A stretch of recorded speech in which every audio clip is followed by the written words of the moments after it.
What's up, everyone? Welcome back to the Talking My Shit podcast with your host, Too Skinny.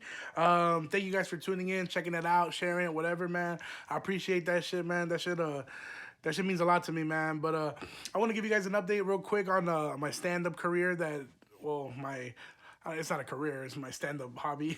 I actually got a big show coming up this week. It's gonna be July 3rd at the Laugh Factory in Chicago. It'll be my first time performing there as at a showcase. I did the open mic there about 2 years ago. They made me wait outside in line for like a few hours. Then I went inside, signed up. Then I found out I signed up for the next week, so I couldn't even perform the day that I waited in line for. I had to come back the following week and perform a 3 minute set, and they didn't even let me curse. So like I was just up there bullshitting. I bombed like crazy, and now 2 years later, putting in the work and trying to and getting out there a little bit more, they finally booked me for a showcase. So for an actual showcase, and then there's no work on July 4th, for Independence Day. So I'm hoping that there's a big crowd. So it'll be very big. But the reason I'm telling you guys, I know you guys are like, what the fuck does that got to do with me? Anyway, the reason I'm telling you guys is because the show is like a competition show. So you have to vote for the person you think is the funniest, and you don't necessarily have to go to the show to vote. It's gonna be on their Instagram, which is verified underscore laughs, or their Facebook verified laughs. You can just follow them, and then on Wednesday when the show starts, they'll be streaming it live on Facebook, and you can vote straight from your phone on Instagram or Facebook. So check that out. I'll put more details and more information as the day gets closer, which would be like in a few days. So you'll see it on my Instagram, guys. Follow me at 2skinny300. But that's enough with the fucking ads and shit, man. Let's get into the fucking podcast, which is just me talking shit.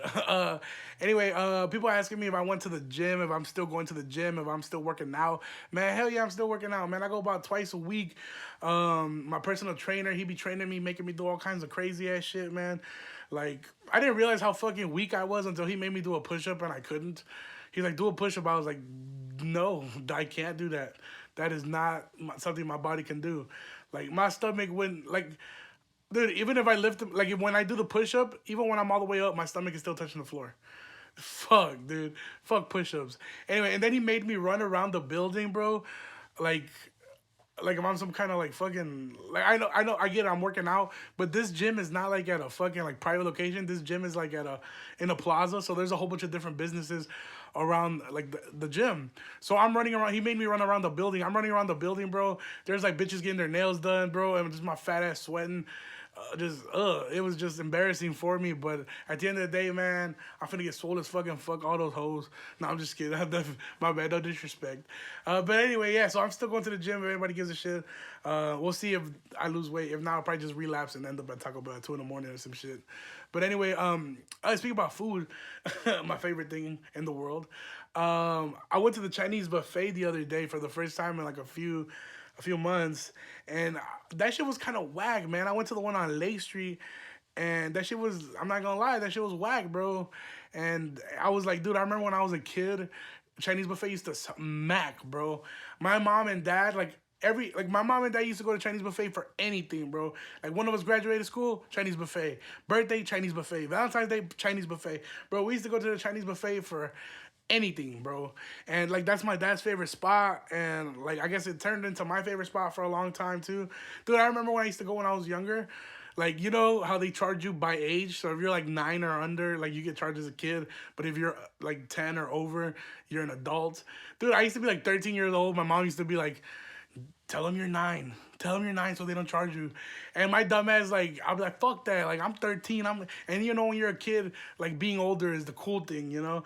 So I was at the register once, and then the lady's like, how old is the kid? And my mom's like, he 9. And then my mom has an accent, so that's why I said it like that. That's fucking racist, though. That's fucked up. Anyway, she was like, oh, he's 9. And I was like, I'm not 9, I'm 13. Dude, tell what the lady charged me as an adult. Dude, my mom beat the fuck out of me, and she didn't let me get any pizza that day. She's like, "Fuck that, nigga, you get all broccoli today." But fuck her anyway. No, I'm just kidding, man. I love my mom. But yeah, I was just thinking about that the Chinese buffet, man. That used to be the spot, and it really fell off, man. This shit just disgusting now, honestly.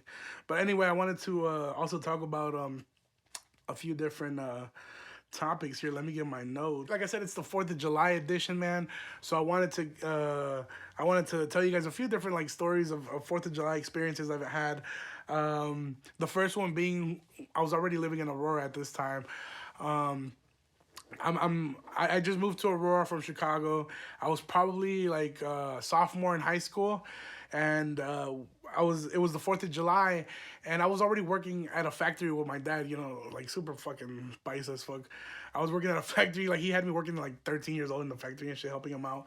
But anyway, I was working, and then I was saving up money. So for the 4th of July, me and my friends were like, "Oh, we're gonna go to Indiana and buy fireworks." So we had all had this like master plan to go to Indiana and spend like all of our checks on fireworks. And I was like, "Bet that sounds like the shit," you know. So then, like a few days before our Indiana trip, I'm with my family and we go to Jewel Osco, and I see a big packet of fireworks, like huge packets, like those ones that they sell in Indiana. And I told my parents, I was like, "Look, these fireworks, like these are the real deal. Like, why the fuck are we gonna go all the way to Indiana? We could just buy these motherfuckers right here." So then, I ended up spending all my money on like all those fireworks from Jewel Osco here off of Yola Road. And then like we had a cookout at the house, so like our family started get there. We started having a huge like a little cookout get together, you know. And then my dad's like, "Oh, well, turn some of the fireworks on, you know, so the people can see the fireworks go off." So I was like, "Okay, cool." So dude, I started opening up the package. I started lighting some of these fucking fireworks, and dude, none of the fucking fireworks blew up. Era una puta madera que se hizo. It was just all smoke. They were all smoke fireworks, and my mom was freaking out because we had guests at the backyard. Like, I don't know, you know, we have visita and shit. And dude, we just had the whole fucking yard smoked out. No motherfucking kids were coughing and shit. And like she was freaking out. I was mad as fuck that I spent all my money on smoke fireworks. I called the Jewel. I was like, "Yo, these fucking fireworks don't work. Like it's just smoke coming out. They're not blowing up." They're like, "Oh no, it's illegal for Illinois like to sell fireworks. So all those fireworks we sell are just smoke bombs." And I just felt so fucking salty because I spent all my money on that shit, and oh my god, it was just a horrible experience. But the real 4th of July story I wanted to let you guys know was when I actually was still living in Chicago. I was probably about, I'd probably say I was about 10 years old or so. No, I was probably a little bit older, probably about 14, 15. Yeah, I was probably about 14, 15 years old. Damn, that was a big jump. I'm just out here throwing out numbers and shit. Yeah, I was 27. Nah, but I was about 14 or 15 years old. I was a little bit older. And where I used to live in Chicago, the landlord is like a family to us. So they always, every 4th of July, they'll throw a big ass banger, do hella like arracheras, hamburguesas, hot dogs, and then like they'll always go to Indiana and cash out on fireworks. So they would have huge ass fireworks and shit. And every year like we would be right there with them, you know.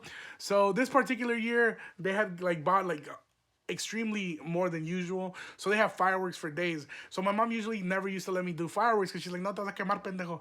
But I was like, "Nah, like I got this." So eventually she started letting me use fireworks, you know. So we're having a good time. It was probably like getting towards the end of the night. So then the guys realized that they had way too much fireworks like to do themselves, so they started giving it to the kids and everybody really that was in the yard. They're like, "Here, you do this one, you do that one." So I grabbed this big ass like cylinder firework that like shoots up, you know, the ones that shoots up like boom, and then it makes a big ass star in the fucking sky. Well, one of the biggest ones, you know, I grabbed that shit and I sparked that shit up. And as I sparked it up, like I was on the other side, I was gonna run to where my family was, but I sparked it from the opposite side. So when I sparked it, I ran and I accidentally knocked the tube over.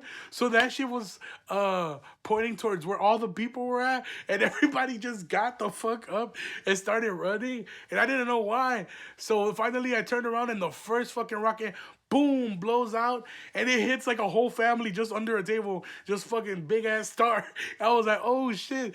So I started like running from the yard, and there was like little kids in front of me. I was pushing them and kicking them. I was like, "Get the fuck out of my way!" And then the second big ass pump of firework went off, like boom, and dude, I just felt that shit in my ass, bro. That shit hit my ass cheek so fucking hard. I thought I got shot. I was like, "Oh, these Chirac savages got me. I'm fucking dead." But no, it was a fucking firework almost went up my ass. It hit me right in the fucking butt cheek.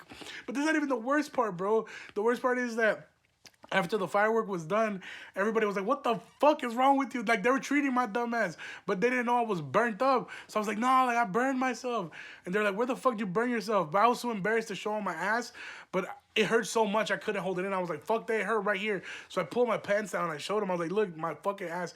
And I guess my ass was just super burnt up. Like my whole cheek was fucking red. Like todo parecía carnitas and shit, bro. Finally, they took me inside, bro. They had my dumbass laying on the fucking dinner table, and they started like motherfuckers were putting toothpaste on my ass, like all kinds of lotions and home remedies. This old lady was putting yerba buena and shit. I was like, bitch, get the fuck away from me. But finally, after like all kinds of lotions, like my ass was okay. Like I started crying. There was a few kids that like got hurt worse than me, but they didn't live like right there. They were just visiting, so fuck them. But anyway, thank you guys for tuning in to the podcast, man. I appreciate you, and I'll give you more details on the shows later on. Thank you.